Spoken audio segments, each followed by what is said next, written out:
E aí, galera, tudo bem? Ontem, os jovens aqui da Youth Hub se reuniram para pensar, para escrever as ideias no papel de como melhorar a sua cidade. Eles juntaram todas essas ideias, separaram aí as que eram muito similares para fazer a declaração. Agora tá rolando a votação, um debate do que vai para a declaração final mesmo.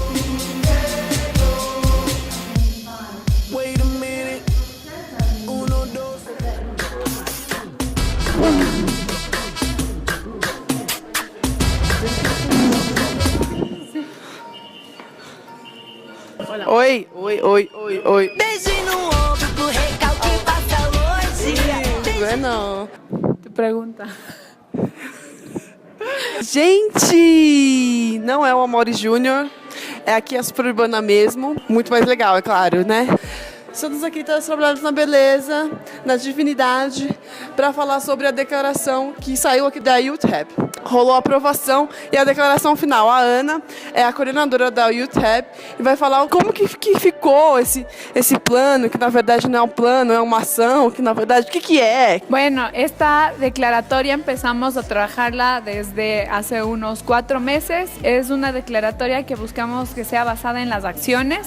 Entonces se ha trabajado con sistematizaciones y con consultas que se les ha hecho a los jóvenes desde hace 2 años y nosotros nos encontramos aquí con unos objetivos.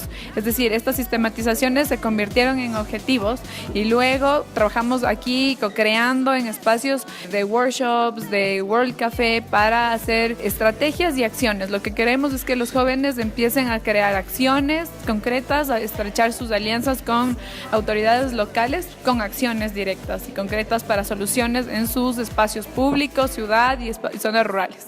Você que acha que o jovem quer para a INAD, fazer aquela pegação básica, coisa rápida, a gente também quer relação séria, principalmente em termos de políticas públicas. E aqui na Youth Hub, essa declaração é uma relação muito longa, tipo um casamento, tá ligado? É uma declaração que pensa 20 anos para frente. Sí, que nos hemos reunido aquí en la conferencia para planear y para repensar estas políticas públicas desde los jóvenes hacia los próximos 2 años, siguientes 2 años, hasta llegar a los próximos 20 años, pensarnos en cambios intergeneracionales que podemos tener en zonas urbanas y el vínculo urbano-rural que deve existir. Os jovens de hoje e os meus filhos, os seus filhos, enfim, a galera que a gente vai colocar aí no mundo, pode ter esperança de uma cidade melhor, de um mundo melhor, uma coisa mais sustentável? Creo que sí, es muy importante no perder la esperanza, seguir accionándonos, seguir activándonos en los espacios públicos y empoderarnos de todos estos espacios, de las plazas, de los parques, de los medios de transporte, de las escuelas, para no perder la esperanza y poder seguir creando y repensando las ciudades.